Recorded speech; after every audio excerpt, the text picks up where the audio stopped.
Hello students, welcome back to my channel Shiksha competition.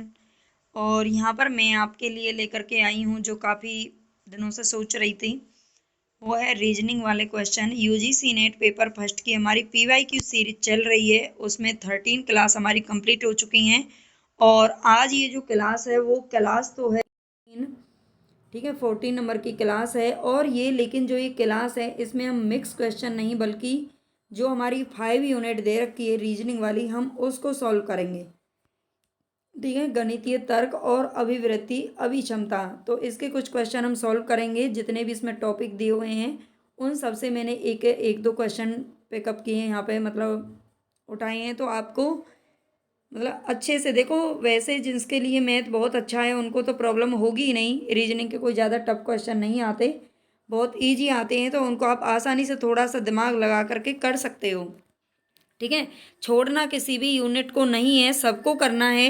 थोड़ा बहुत तो सबको ही करना है। एक जो डीआई है उसको भी आप किसी का मतलब एक, या तो मैं आपको बता दूंगी, नहीं तो आप उसके पीवाईक्यू कर लेना अलग से। वो मैं नहीं कराती हूँ, उसमें टाइम भी बहुत लगता है ना, और मैं ठीक से शायद आपको समझा भी नहीं पाऊंगी, तो इसलिए मैं उसमें अपना, है ना, आजमाती नहीं हूँ कि मैं आपको डीआई करा दूँ। वैसे मैंने पहले कराई थी कुछ क्वेश्चन, चलो कोई नहीं। तो मुझे ऐसा लगता है मैं समझा नहीं पाऊंगी आपको, आप ठीक से समझ नहीं पाएंगे, मैं मैथ की कोई टीचर नहीं हूँ। तो चलते हैं, हम इनको समझते हैं इसको। हाँ, ये जो आज के क्वेश्चन है इनको मैं आपको अच्छे से समझा सकती हूँ, ये मुझे विश्वास है, इसीलिए मैं लेके आई हूँ। तो पूरा ज़रूर देखिए, वीडियो को समझ लेना। ठीक है, सबसे पहला क्वेश्चन है हमारे यहाँ पर, भिन्न विकल्प को चुनिए। भिन्न विकल्प को चुनना है मंगल, चंद्रमा, शुक्र और शनि। भिन्न यानी कि जो ऑड नंबर है उसको चुना है। देखो, मंगल क्या है, ग्रह है, शुक्र भी एक ग्रह है, शनि भी ग्रह है, लेकिन जो इसमें चंद्रमा दे रखा है वो पृथ्वी का एकमात्र उपग्रह है। ठीक है, पृथ्वी का एकमात्र उपग्रह है ये चंद्रमा, इसलिए ये इसमें सबसे डिफरेंट हो गया। नेक्स्ट क्वेश्चन दे रखा है, एक पिता की आयु अपने पुत्र की आयु से 3 गुनी है। 5 वर्ष बाद पिता की आयु का दुगना पुत्र की आयु का 5 गुना हो जाएगा। ठीक है, कितना हो जाएगा, 5 गुना हो जाएगा। तो हमें क्या बताना है, पिता और पुत्र की वर्तमान आयु बतानी है इसमें। ठीक है, पिता और पुत्र दोनों की वर्तमान आयु बतानी है, तो कैसे निकालेंगे इसको, चलते हैं हम इसको थोड़ा सा सॉल्व करते हैं। कैसे करेंगे देखिए, सबसे पहले एक पिता की आयु है, मान लीजिए कि पुत्र की आयु कितनी है, मान लीजिए पुत्र की जो आयु है वो है एक्स। मैं इसको थोड़ा शॉर्ट में ही लिखूंगी। ठीक है, एक्स है, ये पुत्र की आयु है। और अगर पिता की आयु की बात करें तो वो कितनी हो जाएगी, तो मतलब 3 गुनी है ना, 3 गुनी है, तो पिता की आयु कितनी हो जाएगी, 3x। ठीक है, 3x हो जाएगी। 5 वर्ष बाद वो कह रहा है कि पिता की आयु का दुगना पुत्र की आयु का 5 गुना होगा। यानी कि अब ये दोनों हमें क्या करने हैं, इक्वल करने हैं। जैसे जैसे आपको क्वेश्चन बोलता जा रहा है वैसे वैसे करने हैं। 5 वर्ष बाद पुत्र की आयु कितनी हो जाएगी, यानी कि x+5। जो मैं बोल रही हूँ लैंग्वेज को मैं बोलूँगी, सॉल्व मैं यहाँ पे करूँगी। ठीक है, तो उसको आप समझ लीजिएगा। x+5 हो जाएगी। और दूसरा क्या कह रहा है, दुगना हो जाएगा, पिता की आयु का दुगना पुत्र की आयु का 5 गुना होगा। यानी कि पिता की आयु कितनी है, 3x, और पिता की आयु का दुगना, जो आयु है उसका क्या हो जाएगा, दुगना। 3x मल्टीप्लाई क्या हो जाएगा, 2। ठीक है, मल्टीप्लाई क्या हो जाएगा इसमें, 2 हो जाएगा। यानी कि 5 वर्ष बाद पिता की आयु कितनी हो जाएगी, क्या, एक मिनट, मैं सही कर रही हूँ क्या, 5 वर्ष बाद जो पुत्र की आयु है वो x+5 हो जाएगी। और 5 वर्ष बाद पिता की आयु का दुगना पुत्र की आयु का 5 गुना हो जाएगा। बिल्कुल, 3x+5, यानी कि 5 साल बाद की बात कर रहा है, 5 साल बाद की बात कर रहा है। तो अब हम इसे क्या करेंगे, ये हमारे पास डाटा आ गया, तो इसको तो करेंगे 5 से मल्टीप्लाई और इसको करेंगे 2 से मल्टीप्लाई। ठीक है, यहाँ पे लिखिए 2, ये इक्वल। अब ये दोनों हमें सॉल्व करने हैं, तो कैसे सॉल्व करेंगे, यहाँ पे कितना हो जाएगा, 5x, यानी कि 5x, और प्लस क्या आ जाएगा, 5×5 = 25, है ना। वैसे ये पिता की हमें आगे लिखनी थी, चलो कोई नहीं। और 2×3 कितना हो गया, 6, यानी कि 6x हो गया। और यहाँ पे क्या आ जाएगा, प्लस, यहाँ पे प्लस है ये। ठीक है, तो 2×5 कितना हो गया, 10, 2×5 कितना हो गया, 10। ये हो गई बेटे की आयु। पिता की आयु, ठीक है। 6x + 10 ये आ गया। अब हमें इसे सॉल्व करना है, तो सॉल्व कैसे करेंगे, हम इसे मतलब शॉर्ट में कर लेंगे। तो कैसे करना है देखेंगे। यहाँ पे हमें सबसे पहले ना बड़ा नंबर लेना है, हमारे आगे आना था पिता की आयु। तो 6x माइनस करेंगे 5x, है ना। दोनों x वाले एक साइड में लेने हैं, इक्वल हो जाएगा 25 - 10, है ना। 10 इधर चला जाएगा तो किसका हो जाएगा, मतलब माइनस का हो जाएगा। और यहाँ पे x बचा और 25 में से 10 गए तो कितने बचे, माइनस। आई होप आपको समझ में आ गया होगा ना, मुझे तो आ गया। तो आप ऐसे ही आपको सॉल्व करना है। तो x प्लस कितना हो जाएगा 10। अब 10 को हमें क्या करना है, x बराबर 10, यानी कि जो बेटे की आयु है वो कितनी है, 10 ईयर्स, ठीक है। वो कितनी है, 10 ईयर्स है x की। 1 मिनट, 25 में से 10 गए तो भाई 15 बचे ना, गड़बड़ कर दिया, ठीक है। 15 बचे, यानी x की आयु, बच्चे की आयु कितनी है 15, और पिता की आयु कितनी थी 3 गुनी, यानी कि इसको करेंगे 3 से मल्टीप्लाई, 15 30 कितना हो गया 45 हो गया। यानी कि 45 और 15 वर्ष दोनों की आयु हो जाएगी। आई होप आपको समझ में आ गया होगा, है ना। मुझे तो ये बस यूनिट करानी है आपको जरूर। दी गई श्रृंखला में लुप्त पद ज्ञात करने हैं। यहाँ पर श्रृंखला दे रखी है, उसमें आगे जो ऑर्डर नंबर, मतलब ये क्वेश्चन मार्क जहाँ पे लगा हुआ है, ये नंबर आपको क्या करना है, निकालना है। तो यहाँ पे देखो क्या दे रखा है, 16 16 20 25, इनमें आपको क्या लग रहा है, क्या चीज़ किया गया है। तो देखो मैं बता देती हूँ इसमें कौन सी जो वैल्यू है वो लगाई गई है। तो यहाँ पे हम करेंगे 6 + 4 करेंगे तो कितना हो जाएगा 20, और इसके बाद हम 20 में यहाँ पे प्लस कर देंगे 5, और इसके बाद प्लस हो रहा है 5, और 30 और 36 में कितना अंतर है, तो 6 ऐड हो रहा है। और फिर 36 और 42 में भी 6 ऐड हो रहा है। इसके बाद 42 और 47 में कितना अंतर है, 7 का अंतर है।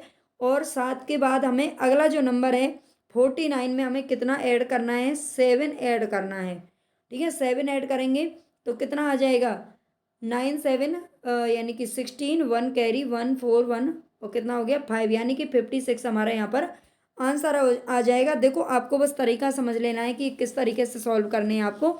इसी टाइप के क्वेश्चन पूछे जाएंगे, बहुत ज़्यादा टफ रीजनिंग से नहीं आते हैं। मैंने सारे PYQ ही लिए हैं, तो वहाँ पे ज़्यादा मैंने देखा है, ज़्यादा टफ क्वेश्चन नहीं है।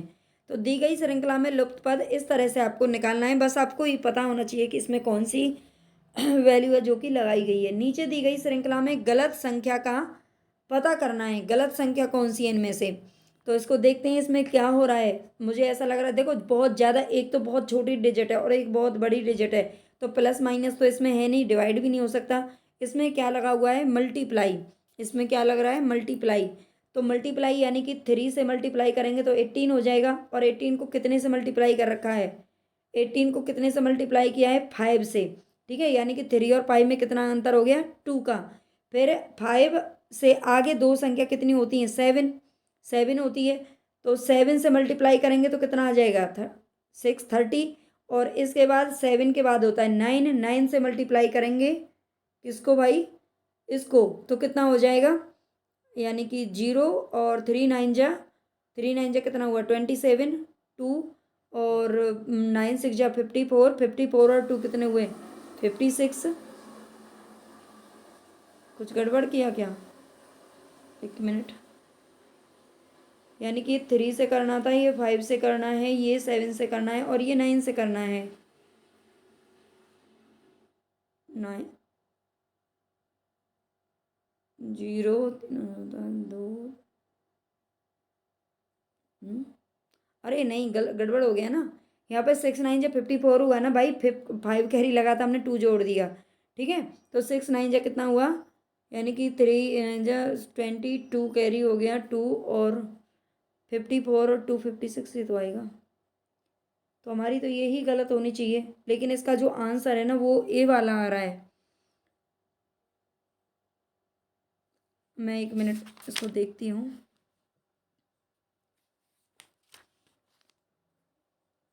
क्या कह रहा है ये।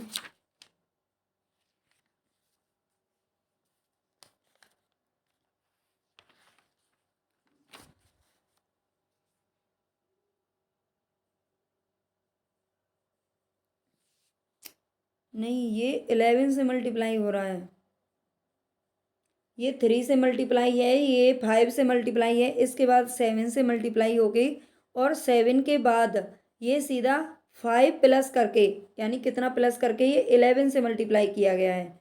ठीक है, तब ये आया है 11 से मल्टीप्लाई करके। और 11 के बाद हमें किससे मल्टीप्लाई करना पड़ेगा फिर? 11 के बाद हमें कितना नंबर छोड़ना पड़ेगा यहाँ पर, देखते हैं। हमें 13 से, यानी कि 2 नंबर उसमें ऐड करना है। कितना नंबर का ऐड करना है? 13 से ऐड करना चाहिए, इसको 13 से ऐड करना चाहिए।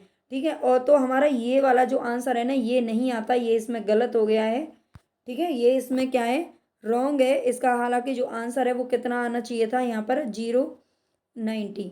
ठीक है, ये हमारा आंसर आना चाहिए थे, इसको ऐड कर, मतलब मल्टीप्लाई करके।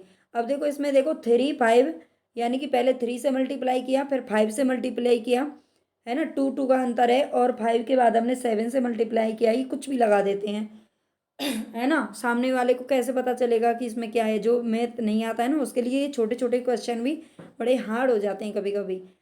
तो इसमें 7 आ गया, और 7 के बाद सीधा कहाँ पहुँच गए, 11, यानी कि 9 आना चाहिए था।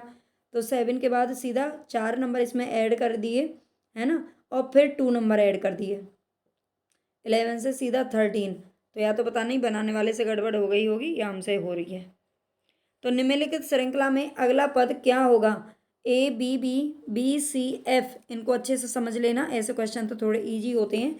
और C D L, तो इनमें हमें देखना है सबसे अगला पद क्या होगा। देखो इसमें A B B, इसको मैं यहाँ पे लिख लेती हूँ ताकि थोड़ा सा समझ में आ जाए, C D और L, है ना। तो A से अगर हम B में जाएंगे तो हमारा क्या अंतर है, बिल्कुल मतलब आगे वाली ही अल्फ़ाबेट लिखा हुआ है, ABC।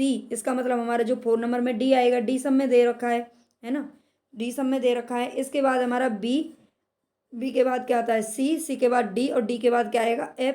तो एक मिनट, अरे D के बाद F थोड़ी ना, E आएगा। तो E सब में दे रखा है, इतना तो हम समझ ही लेंगे। ठीक है, इसमें भी गड़बड़ हो सकती थी, तब हम वो सॉल्व करते। अब जो हमारा तीसरा वाला है, इसको हमें अच्छे से सॉल्व करने पड़ेगा, इसमें डिफरेंट ज़्यादा है। तो B नंबर हमारा कितने पे आता है? सबसे पहले तो ये पता होना चाहिए B नंबर कितने पे आता है, 2 पे आता है ना, 2 पे आता है। F कितने पे आता है, 6 पे आता है। और L कितने पे आता है, तो 12 नंबर पे आता है। ठीक है, 12 नंबर पे आता है, यानी कि B और F के बीच में कितना अंतर है, तो 4 डिजिट का अंतर है। कितना? 4 अल्फ़ाबेट का अंतर है। और F और L की अगर हम बात करें तो 6 का अंतर है, यानी कि 6 प्लस कर रखा है, इसमें 4 प्लस कर रखा है। और तो इसका मतलब ये है कि 4 6, और इसके बाद 8 नंबर का हमें डिफरेंस लेके आना है। और 8 नंबर बाद यानी कि 12, और 12 में 8 जोड़ेंगे तो कितना हो जाएगा, 20। और 20 नंबर पे क्या आता है, 20 नंबर पे कौन सा अल्फ़ाबेट आता है, तो ये आता है भाई T। ठीक है, अगर अल्फ़ाबेट आपको याद नहीं है तो रीजनिंग के लिए ज़रूरी होता है अल्फ़ाबेट्स को याद करना। तो हमारा T वाला सही हो जाएगा। ठीक है, आपको आई होप ये समझ में आ गया होगा किस तरीके से किया है। श्रेणी 7 10 13 16 का 63वां पद क्या होगा? इसका 63वां पद क्या होगा, ये आपसे पूछ रहा है। देखो सबसे पहले इसमें डिजिट कहाँ से शुरू कर रखी हैं, 7 से शुरू कर रखी हैं। ठीक है, 7 से शुरू कर रखी हैं, उससे पहले की 6 डिजिट इसके अंदर नहीं है। और जा कहाँ तक रहे हैं, ये 63 तक पहुँचेंगे। ठीक है, 63 तक पहुँचेंगे, यानी कि इसमें से हम क्या करेंगे, माइनस। ठीक है, और इनके बीच में डिफरेंस कितना कर रखा है, 7 प्लस 10 10 प्लस 13 13 प्लस 16। ठीक है, तो हम इन्हें किससे मल्टीप्लाई कर देंगे, 3 से मल्टीप्लाई करेंगे। किससे करेंगे, 3 से मल्टीप्लाई करेंगे। ठीक है, इसके बाद हम क्या करेंगे, यानी कि यहाँ पे हम करेंगे प्लस, क्योंकि 7 के बाद हमारी दे रखी है। अगर शुरू से दे रखी होती 1 से लेकर 63वां पद क्या होगा, तो हम डायरेक्ट इसको करते। ठीक है, और 3 से मल्टीप्लाई करते, लेकिन अब हमें ये वाला तरीका अपनाना पड़ेगा। तो 7 प्लस 63 में से 1 गया तो कितना बचा, 62, और मल्टीप्लाई आ गया पीछे 3। इसको क्या करेंगे, हम ऐड कर लेंगे, यानी कि सॉल्व करेंगे। तो पहले हमें क्या करना है, ऑड मास का तरीका लगा के पहले इसको मल्टीप्लाई करना है। 3 2 जा 6, और 3 6 जा कितना हुआ, 8। मैं देखो आपको ये जो मैं बोल रही हूँ क्या वो समझ में आ रहा है? कहीं ज़्यादातर ऐसा तो नहीं है बिल्कुल ही हिंदी मीडियम बच्चे हैं वो समझ नहीं पा रहे हों, है ना। मैं हिंदी भी बोल दूंगी, कोई दिक्कत नहीं है। वैसे तीन, दो तो नहीं, तीन दूनी छः, हाँ तीन दूनी छः, वो थोड़ा सा भूल गई हूँ, मुझे हैबिट में पड़ गया है थोड़ा सा इंग्लिश, मतलब इस तरीके से थोड़ा सा बोलने का, है ना, टेबल वगैरह। तो तीन दूनी छः हो गया, और तीन तीन छः कितना हो गया, 18 हो गया, है ना। और इनको अगर हम ऐड करेंगे तो कितना आ जाएगा, 7 6 कितना हो गया, 13, यानी कि 3 1 1 कैरी हो गया, 8 और 1 कितना हो गया, 9, और ये आ गया आगे 1। तो 193 इसका जो है करेक्ट ऑप्शन हमारा सही हो जाएगा। ठीक है, तो इस तरीके से सॉल्व करना है। कहाँ से कहाँ तक पूछा, अगर ये 7 से शुरू नहीं होती ये काउंटिंग, ठीक है, अगर जो हमारी गिनती है वो 7 से शुरू ना हो करके 1 से दे दिया होता तो ये नंबर -1 कर लेते। ठीक है, जितने नंबर दे रखे हैं 63 नंबर तक हमें जाना है, उसमें से -1 करते, और जितना इनमें डिफरेंट दे रखा है उतना से मल्टीप्लाई करेंगे। ये इजी है। नेक्स्ट क्वेश्चन देखते हैं, ये बड़े ही अच्छे लगते हैं ऐसे क्वेश्चन तो मुझे। इसमें क्या दे रखा है, यदि ड्राइवर इक्वल कितना है 12, और गवर्नमेंट कितने के बराबर है 20, और बिलीव्ड कितने के बराबर है 16, और बेट कितने के बराबर होगा। तो बिल्कुल बहुत ईजी इसमें है फॉर्मूला। अगर मैं लाइव होती तो मैं आपसे इसका आंसर निकलवाती, मुझे भी बहुत अच्छा लगता। हालांकि मैं लाइव नहीं कर पा रही हूँ, उसके मुझे बहुत ही दुख है। पता नहीं टेक्निक प्रॉब्लम ऐसी होती है कि मतलब यहाँ पे हमारा थोड़ा सा नेट वेट भी इतना अच्छा नहीं आता। और अभी थोड़ा सा अगर आप लोग ज़्यादा से ज़्यादा सपोर्ट करेंगे, सब्सक्राइब करेंगे, प्लीज़ ज़्यादा से ज़्यादा सपोर्ट करिए, ताकि कुछ इनकम हो तो मैं कुछ आपके लिए कुछ सुविधा भी जुटा सकूं। अभी मेरे पास इतना बजट नहीं है कि मैं आपके लिए मतलब कोई अच्छा सा कोई लैपटॉप या कंप्यूटर या कुछ सुविधाएं, कोई डिस्प्ले बोर्ड वगैरह मैं लेके आ सकूं। अभी उतना मेरा बजट नहीं है, और सब चीज़ आप जानते ही हो कितनी महंगाई है, बच्चों का भी पढ़ाना मुश्किल ही है इस दौर में। तो प्लीज़ आप ज़्यादा से ज़्यादा अगर सपोर्ट करेंगे थोड़ा सा, तो ज़रूर मैं आपके लिए बहुत सारी, बहुत अच्छा प्लेटफॉर्म ये आगे जाके बनेगा, है ना। मेहनत मैं पूरी करती हूँ, लेकिन मेरे पास सुविधाएं कम हैं, और यहाँ मैं ऐसी जगह पर रहती हूँ कि यहाँ आसपास हमारे कोई भी कोचिंग सेंटर नहीं है, वरना मेरा बहुत मन करता है, और दूर मैं जा नहीं सकती बच्चों को छोड़ के, और कोई ऐसा कोचिंग सेंटर मुझे मिल जाए कि जो मैं वहाँ पर पढ़ा सकूँ। आसपास मेरे होता तो मैं कर लेती, ज़रूर करती, मुझे बहुत मन रहता है ना। तो खैर कोई नहीं है, मैंने अब शुरू किया है, और मैं एक टीचर के रूप में ही मतलब अपने आप को मतलब उसी में ही प्रूव करना चाहती हूँ। करने को तो काम बहुत सारे होते हैं इंसान के पास, लेकिन मुझे यही पसंद है ना। पढ़ना ही मेरा पैशन है, और पढ़ना ही, पढ़ाई मतलब दूसरों को पढ़ाना ही, यही मुझे मेरा शौक़ है। तो प्लीज़ आप इस शौक़ को पूरा करने में मेरी मदद कीजिए, मुझे ज़्यादा से ज़्यादा सपोर्ट कीजिए, शेयर कीजिए आप अपने दोस्तों तक। मैं जितनी मेहनत करती हूँ आप थोड़ा सा उसका मुझे फीडबैक दीजिए, ताकि मैं आगे तक आपके लिए कुछ सुविधाएं कर सकूं। मैं बहुत मन है मेरा कि मैं लाइव करूं, मैं कोशिश कर रही हूं बार बार, बट नहीं हो पा रहा है। तो अब आपको एक क्लास है जो अभी फ़िलहाल तो रिकॉर्डेड ही मिलेंगी, मैं कोशिश कर रही हूँ अगर मुझे ऐसा कोई मिल जाए जो थोड़ा बहुत कुछ मेरी हेल्प कर दे। तो चलते हैं अपने क्वेश्चन की तरफ, ठीक है। आप ध्यान रखना मेरी बात को। यदि ड्राइवर है ना, देखो सबसे पहले देखो ड्राइवर में कितने अल्फ़ाबेट हैं, और गवर्नमेंट में कितने अल्फ़ाबेट हैं। ड्राइवर में गिनो, DRIVER, यानी कि इसके अंदर 6 अल्फ़ाबेट दे रखे हैं, 6, है ना। अरे कहाँ जा रहा है, 6 अल्फ़ाबेट दे रखे हैं, यानी कि 6, और 6 × 2 कर रखा है, तो कितना हो गया, 12 हो गया। और गवर्नमेंट में कितने अल्फ़ाबेट है, इसको आप गिन सकते हो, इसमें 10 हैं, और 10 को करेंगे 2 से मल्टीप्लाई, तो कितना आ जाएगा 20। ऐसे ही बिलीव्ड में हमारे में 8 अल्फ़ाबेट हैं, और इसीलिए बैट में हमारे में कितने हैं 3, तो 3 को 2 से मल्टीप्लाई करके कितना आ जाएगा 6 इसका आंसर हो जाएगा। बहुत ही ईजी है। कई बार ईजी होते हैं बच्चे, लेकिन रीजनिंग से इतना डरते हैं कि कर ही नहीं पाते। मैथ भले ही मैं भी कम करती हूँ, लेकिन रीजनिंग मैं भी अच्छे से करती हूँ, है ना। सब पेपरों में पूरी पूरी रीजनिंग करके आती हूँ, क्योंकि रीजनिंग को मैं समझ लेती हूँ। निश्चित कूट योजना में मदर के लिए, निश्चित कूट योजना में मदर के लिए दे रखा है ये वाला नंबर, है ना। और उसी कूट योजना में पार्टनर के लिए कूट क्या होगा, ठीक है। पार्टनर के लिए क्यों कूट क्या होगा, तो मदर में हमें लगाना है इसमें कौन सा फॉर्मूला है जो भाई अपनाया है। तो MOTHER, एम के बाद देखो, एम के बाद क्या आता है, MOTHER दे रखा है, तो एम के बाद क्या आता है O, एम के बाद क्या, सॉरी, एम के बाद N आता है, और N के बाद क्या आता है O, यानी कि एक बीच में अल्फ़ाबेट इन्होंने छोड़ रखा है, छोड़ा हुआ है ना, MNO, यानी कि एक का डिफरेंट दे दिया है। ओ के बाद आता है पी, पी के बाद आता है क्यू, टी के बाद क्या आता है टी, यू आता है और यू के बाद आता है वी। इसी प्रकार एच के बाद क्या आता है, यानी कि एक एक छोड़ा हुआ है, आप ऐसे लगा लेना। तो सिंपल हमको यहाँ पर भी वही अप्लाई करना पड़ेगा। पार्टनर यानी कि पी के बाद क्या आता है पी क्यू आर, आर तो हमें सब में दे रखा है, अभी तो हमारा आंसर नहीं आया।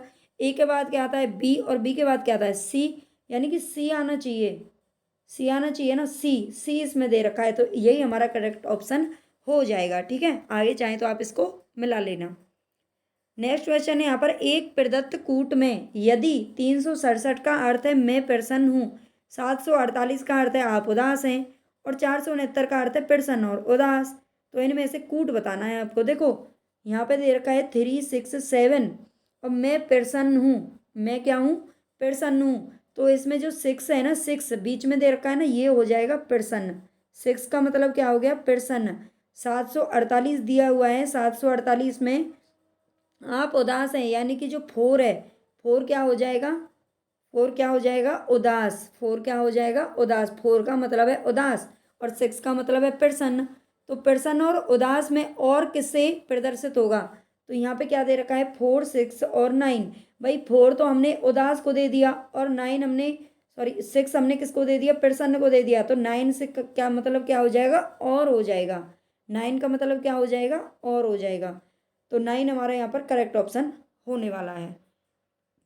आज हमारे 20 क्वेश्चन है और बाद वाले थोड़े जल्दी कर लेंगे, तो इसीलिए रुकना है, पूरी क्लास देखनी है, भागना नहीं है, इससे आपके सारे टॉपिक हैं जो क्लियर हो जाएंगे किस तरह के क्वेश्चन पूछे जाते हैं। यदि जल खाद्यान्न है, खाद्यान्न वृक्ष है, वृक्ष धरती है, धरती संसार है। देखो पहले लिख लो जल क्या है, जल, जल को बताया है खाद्यान्न, जल किसके बराबर है खाद्यान्न के बराबर है, और खाद्यान्न किसके बराबर है वृक्ष के बराबर है। वृक्ष को क्या कह रहा है, ये धरती कह रहा है, और धरती को क्या कह रहा है संसार कह रहा है। तो वृक्ष पे लगते हैं फल, तो फल किस पे लगते हैं वृक्ष के ऊपर लगते हैं, और वृक्ष को क्या कह रहा है ये धरती से कह रहा है, तो सीधी सी बात है फल कहाँ पर लगेंगे धरती पर लगेंगे। ठीक है, नीचे दिए गए 4, मुझे बताना प्लीज़ कमेंट करके ज़रूर बताया करो, थोड़ा बहुत फीडबैक दिया करो कि आपको क्लास कैसी लग रही है। मैं इतनी मेहनत करती हूँ, पूरा दिन लगी रहती हूँ, ना कोई आराम करना ना कुछ काम करना, सुबह इतना जल्दी जग के रात को इतने लेट तक, तो प्लीज़ मैं ये नहीं कह रही कि मैं सब आपके लिए कर रही हूँ, मैं अपने लिए भी कर रही हूँ, मुझे भी अपना थोड़ा सा फ्यूचर है जो सिक्योर करना है, अपने बच्चों का करना है, मैं भी इसलिए लग रही हूँ। तो प्लीज़ आप सपोर्ट करना ज़रूर है ना, और बताना मुझे फीडबैक में, मतलब उसमें देना मुझे फीडबैक कमेंट बॉक्स में कि कैसा लगा आपको। नीचे दिए गए 4 विकल्पों में से कौन सा अन्य 3 श्रेणियों से संबंधित नहीं है, तो इनमें से 3 श्रेणियां, मतलब इसमें भी हमें ऑड नंबर को निकालना है। स्त्री रोग विशेषज्ञ, हृदय रोग विशेषज्ञ, कीमियागार या फिर तंत्रिका विज्ञानी, इसमें से कौन है जो कि अलग है चारों में। तो देखो स्त्री रोग विशेषज्ञ, हृदय रोग विशेषज्ञ और तंत्रिका विज्ञानी, ये सारे के सारे अलग होते हैं, लेकिन जो कीमियागार होता है ना उसको बोलते हैं रसायन शास्त्री। क्या बोलते हैं उसको, रसायन शास्त्री बोलते हैं। ठीक है, रसायन शास्त्री बोलते हैं, तो ये हमारा जो ऑप्शन है वो सही हो जाएगा। ओके, चलो आगे चलते हैं नेक्स्ट क्वेश्चन की तरफ। राम ने श्याम से कहा, वह लड़की जो गुड़ियों से रिलेशन वाले आ गए हैं, राम ने श्याम से क्या कहा है कि जो लड़की वो खेल रही है ना, जो गुड़ियों से खेल रही है लड़की, आजकल तो बच्चे गुड़ियों से खेलते ही नहीं है ना, तो राम श्याम से कह रहा है कि वह लड़की, कोई लड़की है यहाँ पर, एक लड़की है ये रही है ना, और लड़की किससे खेल रही है भाई, अपने साथ गुड़ियों से खेल रही है, और मेरे पिता की पत्नी, मतलब यहाँ पर मैं खड़ी हूँ। ठीक है, मैं, देखो जब भी आप रिलेशन के क्वेश्चन करो मुझे इसलिए अच्छे से समझ में आने लग गए हैं क्योंकि मैं अपने आप से रिलेट करके देखती हूँ। जैसे किसी ने कहा कि मतलब उसका भाई, इसका भाई, तो मैं अपने भाइयों से, अपने परिवार से रिलेट करती हूँ, कहने का मतलब है। जैसे कि मैं हूँ यहाँ पर, ये मैं खड़ी हूँ है ना, थोड़ी सी बड़ी हूँ, और ये बच्ची खेल रही है, यहाँ पर लड़की है। अब ये कह रहा है कि मेरे पिता की पत्नी, मतलब मेरे जो पिता हैं ये है मेरे पिता, यहाँ पर है ना, ये मेरे पिता हैं, मेरे पिता की पत्नी, मेरे पिता की पत्नी है यहाँ पर। ठीक है, ये मेरी, मतलब मेरी मॉम हो गई है ना, मदर हो गई, और पत्नी की 2 पुत्रियों में से छोटी है। मेरे तो पिता हैं और मेरी मम्मी है ना, और मम्मी की बेटी है ये कौन है, बेटी है। लेकिन ये जो है ना, ये लड़का है, मेरा भाई हो सकता है, मैं नहीं हूँ है ना, क्योंकि ये लड़का है, हमें लड़का भी प्लस लगा के करना है, और ये माइनस है, ये लड़की है। तो मेरे पिता की पत्नी की 2 पुत्रियों में से छोटी है, इसका मतलब बहन हो गई, है ना। गुड़ियों के साथ खेलने वाली लड़की राम से कैसे संबंधित है? सीधी सी बात है भाई, बहन है ना। पिता की तो बेटी हो गई, चाहे वो कैसे भी घुमा फिरा के पूछ ले, तो वो बहन बन गई। बन गई मतलब बहन ही है उसकी, ठीक है। एक और क्वेश्चन है ऐसा ही, रौनक राहुल का पुत्र है। यहाँ पर रौनक है, मतलब रौनक है, मान लीजिए कोई, आप ऐसे लगा दे के देख लो, मैं तो अपने भाइयों से रिलेट करके पढ़ती हूँ। ये रौनक है ना। और ये किसका पुत्र है?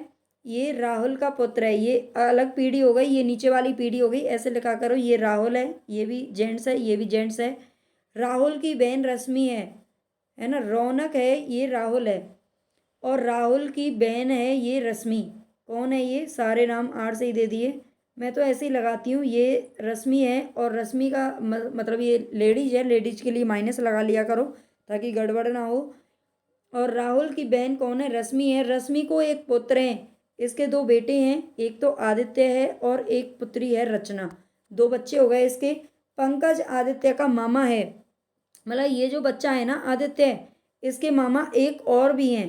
कौन है वो? पंकज, ठीक है। यानी कि ये तीनों बहन भाई हो गए, ठीक है। पंकज आदित्य का मामा है, जाहिर सी बात है जब पंकज आदित्य का मामा है तो राहुल भी उसका मामा हो गया, ठीक है। तो रौनक आदित्य से कैस किस प्रकार, और ये रौनक का बेटा है राहुल, है ना। रौनक राहुल का पुत्र है, यानी कि राहुल का ये भांजा है, और ये उसका खुद का बेटा है, तो मम्मीरा भाई हो गया भाई, ठीक है। मम्मीरा भाई होगा। आई होप आपको मैं समझा पा रही हूँ, ठीक है। मुझे नहीं पता, मैं ठीक से समझा नहीं पाती, लेकिन मैं खुद अच्छे से बहुत समझती हूँ।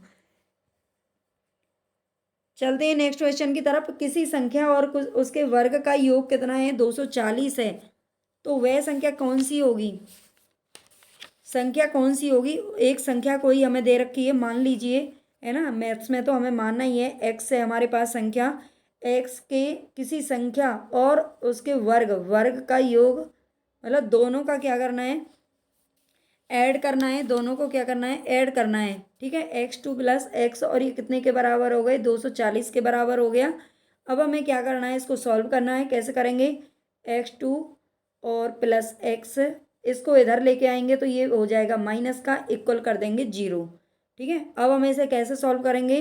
x2 लिख दिया, और जो बीच वाली डिजिट दे रखी है ना, इसको हमें क्या करना है? तोड़ना है। क्या करना है? तोड़ना है। कैसे तोड़ेंगे? यानी कि इसको हम प्लस कर देंगे 16x माइनस 15x। 16x यानी कि x निकालना है ना हमें खाली, तो 16x में से 15x गया तो खाली x बच गया, और माइनस आ गया 240। ओके, इतना समझ में आ गया? आई होप आपको समझ में आ रहा होगा, थोड़ा बहुत तो आप भी जानते ही होंगे, है ना। और इसके बाद हमें क्या करना है? इसको सॉल्व करना है। तो x इन दोनों में से कॉमन ले लेंगे हम x, और यहाँ पे आ जाएगा x प्लस 16, और माइनस आ जाएगा 15, नहीं 15 क्यों, हम इन दोनों में से कॉमन ले लेंगे तो 15 ही आएगा कॉमन, तो है ना, x इसमें है नहीं। तो x और x माइनस एक्स है, और यहाँ पे ये माइनस माइनस है ना, ये माइनस है और ये माइनस का है, तो यहाँ पे हो जाएगा प्लस। और ये कितना हो जाएगा? 15 को 240 में हमें क्या करना है? मल्टीप्लाई करना है, तो कितना आ जाएगा? 16 आ जाएगा। कितना होगा? 16 और इक्वल 0। और इसके बाद अगर हम इसको सॉल्व करेंगे तो कितना निकल के आएगा? x प्लस 16 अलग हो गया और x माइनस 15 अलग हो गया, तो x इक्वल 15 आ जाएगा इसका आंसर, ठीक है। x इक्वल कितना आ जाएगा? 15 आ जाएगा। तो यहाँ पे हमारा जो 15 है वो ऑप्शन सही हो जाएगा, ठीक है। अगर समझ में नहीं आ रहा है तो कोई बात नहीं, आप दोबारा से इनको कर लेना, मतलब एक बार खुद से करके देख लेना अपनी कॉपी पे, तो आपको समझ में आ जाएंगे। बस ये देखना है कि आपको किस तरह के क्वेश्चन पूछे जाते हैं। नेक्स्ट क्वेश्चन है 0 पॉइंट, यहाँ पे दे रखा है 0.283। इनको भिन्न में कैसे लिखा जाएगा? मतलब फ्रैक्शन में लिखना है, तो कैसे लिखेंगे? देखो सीधी सी बात है, इसको आप पहले किस में लिखोगे? फ्रैक्शन में, इस तरह से 238। ये जो डिजिट होती है ना, प्लेस वैल्यू इनकी आपको पता होना चाहिए, है ना। प्लेस वैल्यू क्या होती है इनकी? 238, यानी कि ये 10th से शुरू होता है। 2 10th, 3 100th, और 8 क्या हो गया? 1000th। तो क्या करेंगे? 1000 इसके मतलब नीचे हम क्या कर लेंगे? लिख लेंगे। और 2, अब ये हमारा कट गया यहाँ से, अब पॉइंट नहीं रहेगा, 1000 आ गया। और इनको हम क्या करेंगे? कट कर लेंगे। और कट कितने से करेंगे? 2 से कर लो, 119 इसका ऊपर आंसर आ जाएगा। तो ये हमारा ऑप्शन है जो सही हो जाएगा। नेक्स्ट क्वेश्चन है 4 अंकों की बड़ी से बड़ी संख्या ज्ञात कीजिए जिसे 3, 5, 8, 12 और 16 से भाग देने पर सदैव एक बचे, है ना, एक ही बचना चाहिए शेष में। तो हम इन्हें कैसे करते हैं, सबसे पहले तो देखो मैं आपको बता देती हूँ, पूरा तो सॉल्व नहीं करूँगी। ये जितनी भी डिजिट दे रखी हैं इनका आपको करना है एलसीएम निकालना है। क्या निकालना है, एलसीएम निकालना है। तो यहाँ पे क्या आ जाएगा देखते हैं। 2, ये तो हमने कर लिया था ना, ये तो कर लिया था। नेक्स्ट है 4 अंकों की बड़ी से बड़ी संख्या, पहले हम इनका सबका करेंगे एलसीएम, 4-5 डिजिट हमें जो दे रखी हैं, और एलसीएम करने के बाद जो हमारा आंसर आ जाएगा सीधा सीधा आप इसको क्या करेंगे, आंसर निकाल लेंगे। और आंसर आने के बाद मैं सीधा ही आपको बता देती हूँ, इनका जब एलसीएम कर लेंगे तो हमारे पास आ जाएगा 240, इनका एलसीएम निकल के आ जाएगा। ठीक है, वो सभी जानते होंगे, छोटी क्लासेज में करा दिया जाता है। और अब हमें बड़ी से बड़ी संख्या ज्ञात करनी है 4 अंकों की। तो हम 4 अंकों की बड़ी से बड़ी संख्या ज्ञात करने के लिए क्या करेंगे, जो सबसे बड़ी संख्या होती है उसको यहाँ पर लिखेंगे और 240 से करेंगे उसको बाई डिवाइड। 240 से जब हम डिवाइड करेंगे तो सीधी सी बात है यहाँ पे आ जाएगा ये, और इसको सॉल्व करने के बाद वो आप कर लेना, इसका रिमाइंडर जो बच जाएगा ना वो बचेगा 159। ठीक है, 159 बच जाएगा। और जो सबसे बड़ी अंकों की जो ये संख्या है इसमें से कर लेंगे हम इसको माइनस, 159 को माइनस करेंगे और प्लस कर देंगे 1। ठीक है, प्लस कर देंगे 1, तो ये सॉल्व होके कितना हो जाएगा, 9841, 9841, ये इसका आंसर आ जाएगा। ठीक है, मैं आपको डायरेक्ट आंसर ही बता रही हूँ, आप सॉल्व करके देख लेना, ये तरीका इसका होता है। इस टाइप के क्वेश्चन बहुत पूछे जाते हैं। एक मिनट, नेक्स्ट क्वेश्चन है यहाँ पर, यदि ये रेशियो वाला क्वेश्चन है, यदि हमारे पास 4000 रुपये हैं और 2 बच्चे हैं राकेश और रीता, राकेश और रीता को ये पैसे बांटने हैं कितने रेशियो पे, 3:5 में। ठीक है, तो इनको देखो करने का तरीका बताऊँ रेशियो वाले का, जब सिंपल होते हैं तो इसमें ज़्यादा कुछ नहीं है, इसको करो 3+5 और इक्वल कर दो इतना, है ना। वैसे दूसरा तरीका भी है लेकिन मैं सिंपल ऐसे ही करती हूँ, है ना। और वैसे जो रेशियो होता है ना वो के मानते हैं हम उसको। ठीक है, तो इन दोनों को कर लो 8, और 8 जब इधर जाएगा तो ये किस में हो जाएगा, इसके नीचे हो जाएगा। इसको कर लो आप क्या, डिवाइड कर दो, तो डिवाइड होके कितना आ जाएगा, ये 500 हो जाएगा। डिवाइड करके 8 से डिवाइड करेंगे तो 500 हो जाएगा। अब 500 को तुम इससे भी मल्टीप्लाई करोगे और इससे भी मल्टीप्लाई करोगे, तो 5 तीन कितना हो गया 15, यानी कि 1500 प्लस, और 5 5 जा कितना हो गया 25, यानी कि 2500 हो गया। अब देखिए यहाँ पर ये पूछा क्या है इसमें क्वेश्चन में, राकेश को रीता से कितने रुपए कम या अधिक मिलेंगे। राकेश को कितने पैसे मिलेंगे, राकेश को कितने पैसे मिल रहे हैं, राकेश का नाम पहले है ना, तो 3 यानी कि 1500 रुपये मिलेंगे। और रीता को कितने रुपए मिल रहे हैं, 2500 रुपये। अब 2500 में से 1500 को माइनस करके देखो, माइनस ही होगा, है ना। माइनस करेंगे तो कितना आ जाएगा भाई, कितना आ जाएगा 1000 रुपये। यानी कि जो राकेश है ना उसको बेचारे को 1000 रुपये क्या मिल रहे हैं, कम मिल रहे हैं, ज़्यादा नहीं मिल रहे हैं, कम मिल रहे हैं। ठीक है, तो 1000 रुपये कम मिल रहे हैं। ये रेशियो निकालने का सबसे शॉर्ट और बिल्कुल बहुत ही ईजी तरीका है। यदि किसी कक्षा में 65% विद्यार्थियों के पास मोबाइल हो तो कक्षा में उन विद्यार्थियों का प्रतिशत बताना है जिनके पास मोबाइल नहीं था, है ना। पहली बात तो ये बहुत गलत बात है, कक्षा में बच्चे मोबाइल लेके गए थे, चलो कोई बात नहीं भाई। देखो पूरा जो प्रतिशत किसके बराबर होता है, 100 के बराबर होता है, बहुत ईजी है ये, है ना। 100 के बराबर होता है, 65% के पास तो मोबाइल है, तो 100 में से 65 माइनस हो गए तो कितने बच गए, 35। ये तो बहुत ही ईजी है, हालांकि जिनको नहीं समझ सकते ना वो नहीं समझ सकते फिर, है ना। जिनके कई बार जब पेपर में आता है ना तो ऐसे क्वेश्चन भी हमें क्या दे देते हैं, चकमा दे देते हैं, और हम उनको भी या तो छोड़ देते हैं, गलत कर देते हैं, तो उसको भी। अब कई बार ऐसा होता है, देखो एक बार स्टार्टिंग में मैंने मतलब सीटेट का पेपर दिया था सबसे शुरुआत में जब मैं बीएड कर रही थी, तो उस टाइम एक क्वेश्चन उसमें पूछा गया था। मैंने हालांकि मैंने बहुत टफ ही क्वेश्चन पढ़े थे, मैंने शुरू से ही जो तैयारी की है ना, मैं ज़्यादातर मतलब टफ चीज़ों को ज़्यादा करती हूँ, जैसे ऐसे लगता है कि इजी चीज़ें तो हमें आती हैं। तो उसमें एक क्वेश्चन था बहुत ईजी था, मतलब पर्यावरण दिवस कब मनाया जाता है, तो ये सारे क्वेश्चन तो बहुत टफ थे, और वो क्वेश्चन इतना ईजी था, वो उसमें 5 जून था, हालांकि मुझे पहले से ही पता था 5 जून है, लेकिन मैं उसमें इतना चकरा गई कि पता नहीं यार 5 जून कहीं कुछ और तो नहीं है। अब मैं बार बार उसको देखूं, राष्ट्रीय है, अंतर्राष्ट्रीय है, क्या दे रखा है। मैंने उस क्वेश्चन को पहले छोड़ दिया, मैंने इसको मैं बाद में करूँगी। आप समझ सकते हैं कि एक जब पेपर में बैठने के बाद हमारी जो मेंटेलिटी होती है ना, एक तो नर्वसनेस होती है। मैंने फर्स्ट टाइम दिया था उस टाइम पे, आज से करीब काफ़ी टाइम हो गया, मतलब 8-10 साल हो गए। तो उस चीज़ को आप मतलब समझ सकते हैं, मैं समझती हूँ बच्चों की मेंटेलिटी कैसी होती है। हालाँकि जब पेपर देते रहते हैं, मैंने 8-10 जगह पेपर दिए हैं, तो क्या होता है कि हमारी जो मतलब अब तो ऐसा लगता है इतना मतलब आनंद आता है ना पेपर देने में। मुझे तो जाने में, आने में और पेपर देने में बहुत ही आनंद आता है।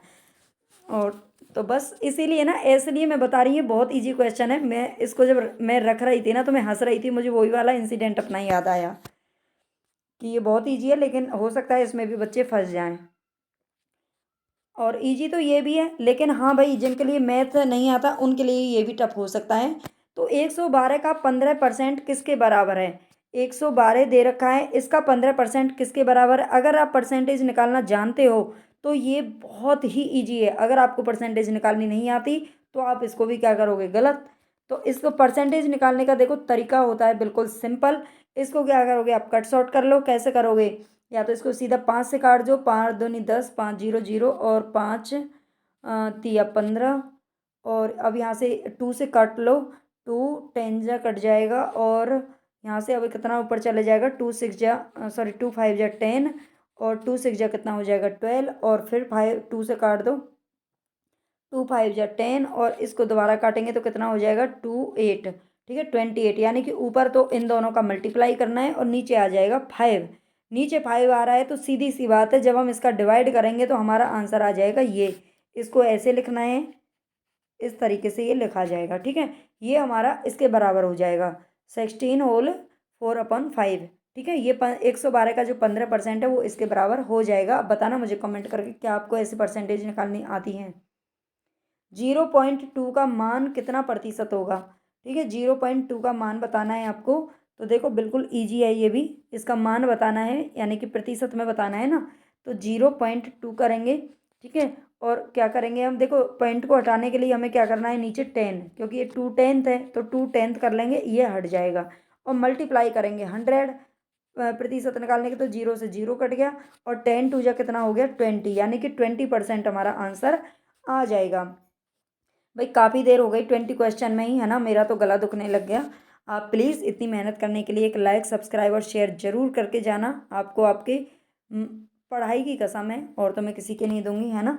और आप अच्छे से सफल हों और पढ़ाई करें अपनी, अच्छे से जम के पढ़ाई करो। एक बार ही ऐसी पढ़ाई करो कि दोबारा उस पेपर को देने की नौबत ही ना आए। इस तरह से पढ़ाई करो। बहुत बच्चे बोलते हैं 4 बार नेट दे दिया नहीं निकला, 5 बार नेट दे दिया नहीं निकला, 8 बार नेट दे दिया, 2 बार दे दिया, 4 बार दे, पता नहीं। मैं ये समझती हूँ कि वो बच्चे पढ़ते ही नहीं हैं। अगर असल में पढ़ लिया जाए, 1 महीने आप लगातार पढ़ लो ना। जब मैं बीएड कर रही थी तो मैंने अपीयरिंग में उस टाइम पेपर दिया था, है ना। ये मत सोचना कि मैं अपनी पढ़ाई कर रही हूँ, लेकिन हाँ, मैंने अपीयरिंग में पेपर दिया था। उस टाइम मेरी बीएड चल रही थी, और मैंने केवल, मुझे कुछ दिन पहले ही जब पता चला उसका, आप जानते हो उसमें ज़्यादा वो भी नहीं मिलता है। बीच में कमी, दिसंबर वाला एग्ज़ाम था, और मैंने बिल्कुल फर्स्ट टाइम मैंने दोनों पेपर उस टाइम पे भरे थे। तो मतलब एक ही बार में क्या है, एक ही बार में दोनों पेपर मतलब निकल गए थे, और मैंने थोड़े टाइम उसको पढ़ती उसको पढ़ती। और उस टाइम मैं टीचिंग भी करती थी, मैं स्कूल जाती थी, अब तो मैं जाती नहीं हूँ। मैं प्राइवेट स्कूल भी जाती थी, और दोनों पेपर भी मैंने एक ही बार में निकाली। और मैंने तैयारी भी मुश्किल से 1 महीने, लेकिन तैयारी इतनी करी कि रात को सो भी नहीं पाती थी, है ना, थक गई थी 1 महीने में ही। तो आप समझ सकते हैं पढ़ाई ऐसी होनी चाहिए, बिल्कुल जुनून होना चाहिए। तो ओके, टेक केयर, काफ़ी समय ले